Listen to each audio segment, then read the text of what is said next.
خطبہ نمبر 17۔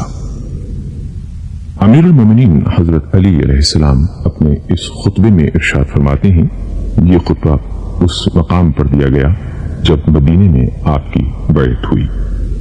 آپ فرماتے ہیں، میں اپنے قول کا ذمہ دار اور اس کی صحت کا ضامن ہوں۔ جس شخص کو اس کے دی گئے عبرت نے گزشتہ عقوبتیں واضح طور سے دکھا دی ہوں، اسے تقوی شبہات میں اندھا دھند کودنے سے روک لیتا ہے۔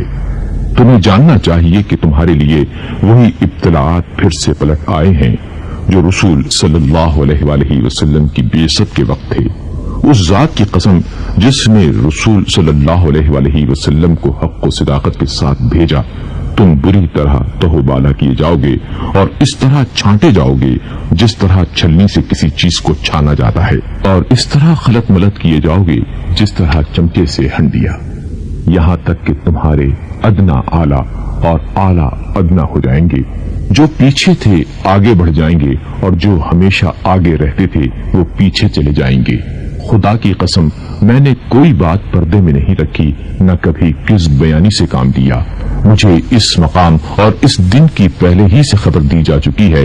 معلوم ہونا چاہیے کہ گناہ ان سرکش گھوڑوں کے مانند ہیں جن پر ان کے سواروں کو سوار کر دیا گیا ہو اور باغیں بھی ان کی اتار دی گئی ہوں اور وہ لے جا کر انہیں دوزخ میں پھاند پڑیں، اور تقوی رام کی ہوئی سواریوں کے مانند ہے جن پر ان کے سواروں کو سوار کیا گیا ہو، اس طرح کے باغیں ان کے ہاتھ میں دے دی گئی ہوں اور وہ انہیں با اطمینان لے جا کر جنت میں اتار دیں۔ ایک حق ہوتا ہے اور ایک باطل، اور کچھ حق والے ہوتے ہیں کچھ باطل والے۔ اب اگر باطل زیادہ ہو گیا تو یہ پہلے بھی بہت ہوتا رہا ہے، اور اگر حق کم ہو گیا تو بسا اوقات ایسا ہوا ہے اور بہت ممکن ہے کہ وہ اس کے بعد باطل پر چھا جائے، اگرچہ ایسا کم ہی ہوتا ہے کہ کوئی چیز پیچھے ہٹ کر آگے بڑھے۔ اسی خطبے کا ایک حصہ یہ ہے۔ امیر المومنین علیہ السلام اپنے اس خطبے میں ارشاد فرماتے ہیں، جس کے پیش نظر دوزخ و جنت ہو، اس کی نظر کسی اور طرف نہیں اٹھ سکتی۔ جو تیز قدم دوڑنے والا ہے اور نجات یافتہ ہے، اور جو طلبگار ہو مگر سست رفتار، اسے بھی توقع ہو سکتی ہے، مگر جو ارادتاً کوتاہی کرنے والا ہو اسے تو دوزخ ہی میں گرنا ہے۔ دائیں بائیں گمراہی کی راہیں ہیں اور درمیانی راستہ ہی صراط مستقیم ہے۔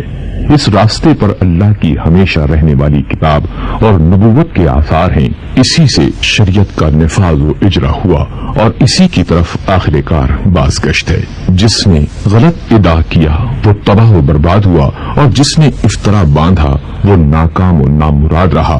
جو حق کے مقابلے میں کھڑا ہوتا ہے تباہ ہو جاتا ہے، اور انسان کی جہالت اس سے بڑھ کر کیا ہوگی کہ وہ اپنی قدر و منزلت کو نہ پہچانے۔ وہ اصل و اساس جو تقوی پر ہو برباد نہیں ہوتی، اور اس کے ہوتے ہوئے کسی قوم کی کشت عمل بے آب و خشک نہیں رہتی۔ تم اپنے گھر کے گوشوں میں چھپ کر بیٹھ جاؤ، آپس کے جھگڑوں کی اصلاح کرو، توبہ تمہارے عقد میں ہے۔ حمد کرنے والا صرف اپنے پروردگار کی حمد کرے، اور بھلا برا کہنے والا اپنے ہی نفس کی ملامت کرے۔